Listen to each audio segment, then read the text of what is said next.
మీకు విజ్ఞాపన చేస్తున్నాను. కాంచీపురం పక్కన ఉన్నటువంటి ఒక కుగ్రామంలో కోళ్లు కోసి చెప్పులు కుట్టుకునేటటువంటి ఆయన ఉన్నాడు. ఆయన కొత్త చెప్పులు కుట్టి, ఆయనకి ఏమొచ్చు, చెప్పులు కుట్టడం వచ్చంతే. ఆయన చెప్పులు కుట్టి, అది కూడా చిత్రం ఏమిటో తెలుసా అండి, పట్టికెళ్ళి వెంకటాచల క్షేత్రంలో సమర్పించి పొంగిపోయి, మనం అనుకుంటాం కాటేజీలు తీసుకుని కాటేజీల్లో పడుకుని ఆర్జిత సేవ టిక్కెట్లు పుచ్చుకొని వెంకటాచలం వెళ్లి తలనీలాడివ్వడానికి మొహమాట పడిపోయేటటువంటి చదువుకున్న ప్రభుత్వాలున్న ఈ రోజుల్లో వెంకటాచలం వెళ్తే ట్రంప్ పెట్టి నెత్తి మీద పెట్టుకుని పిల్లలతో రోడ్ల మీద పడుకుని తలనీలాలు ఇచ్చి ప్రసాదం తెచ్చి పూజ చేసి పంచుకుంటారు వాళ్ళు భక్తులంటే. అటువంటి చెప్పులు కుట్టేటటువంటి వాడు వెంకటాచల క్షేత్రంలో స్వామికి చెప్పులు ఇచ్చి కొండ నడిచెక్కి స్వామికి నమస్కారం చేసుకుని పొంగిపోయిన హృదయంతో ఇంటికొచ్చాడు. ఇంటికొచ్చి ఇంట్లో కూర్చుంటే తన ఇంటి మేడ మీద ప్రతిరోజు అన్నం వండుకోవడానికి తినడానికి కావలసినంత డబ్బు లేక భార్య దొరికిన కాశీని బియ్యం నీళ్లలో తడిపి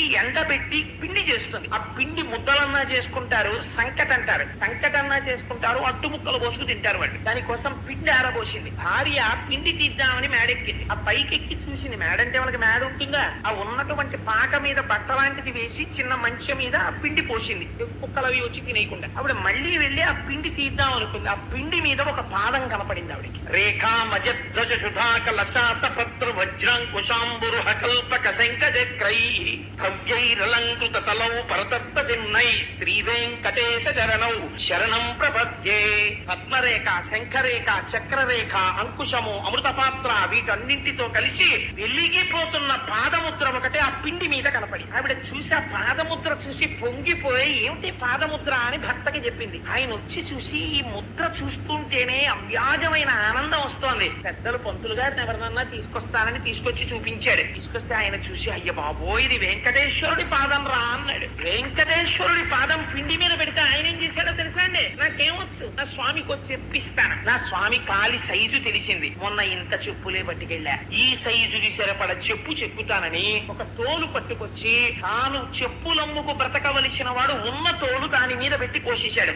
ఒక్క చెప్పుకే సరిపోయి ఒక్క చెప్పు అందంగా కుట్టి తల మీద పెట్టుకుని నడుస్తూ వెంకటాచలం వెళ్లి కొండెక్కే మార్గంలో ఇచ్చేస్తానన్నాడు. అదే సమయంలో శ్రీకాళహస్తి దగ్గర వేరొక చెప్పులు కుట్టేవారింట్లో కూడా ఇదే పాదం పడి, అక్కడ ఎడం పాదం పడింది, ఇక్కడ కుడి పాదం పడి. ఆయన చెప్పు కుట్టి తల మీద పెట్టుకుని ఇద్దరు ఒక్కొక్క చెప్పే పెట్టుకుని కటిక దరిద్రులు చెప్పులు కుట్టమ్మేవాళ్ళు, ఒక చెప్పు కన్నా తోలు లేని వాళ్ళు చెప్పు పట్టుకుని ఇద్దరు చెప్పులు పట్టుకుని ఏకకాలమునందు కొండెక్కే మార్గం దగ్గర గుడికొచ్చారు. ఇద్దరు చెప్పులు తీసుకొచ్చి అక్కడ పెట్టారు. ఖచ్చితంగా సరిపోయే కుడి పాదానికి ఎడం పాదానికి. ఈశ్వరుడు ఈ మధ్యనే వెంకట